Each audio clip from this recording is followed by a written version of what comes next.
مفاجأة النهارده بقى أعلى نسخة من أجهزة الزد بوك، اللوجو الجديد بتاعها جهاز زد بوك الجي 7 بمعالج اي 9 الجيل العاشر.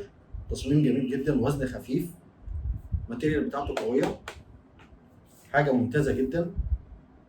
كارتين شاشة، كارت شاشة الانتل الالترا اتش دي جرافيك مع كارت النفيديا ال 4 جيجا. نقرب مع بعض كده ونشوف المواصفات. دي كده مواصفات الجهاز: اتش بي زد بوك باور جي 7 باور، ديت اعلى نسخه موجوده في الجي 7 موبايل ورك ستيشن.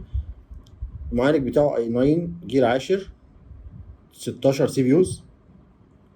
الرامات بتاعته 32 جيجا، وعليه كارتين شاشه، كارت الانتل الترا اتش دي جرافيك مش اتش دي جرافيك اب تو 16 جيجا، وكارت الريندر نفيديا التي 1000، وفي نسخه تانية التي 2000 ماكس كيو ديزاين. خاصيه ممتازه جدا في كارت الشاشه.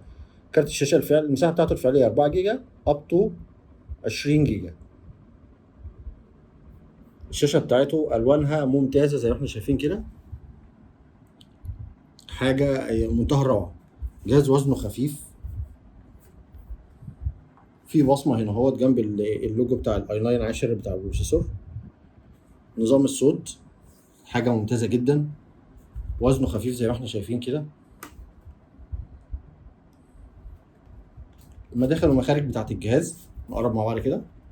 معانا مدخل الشاحن، وفي لمبه بيان ليد، تايب سي، 2 يو اس بي 3، هيدفون جاك، وفي من الناحيه التانيه هنا اهوت مدخل الاس سي، اتش دي ام اي، يو اس بي 3 شغاله باور، تقدر تشحن بيها الموبايل وتشحن بيها اي حاجه من غير ما تشغل الجهاز.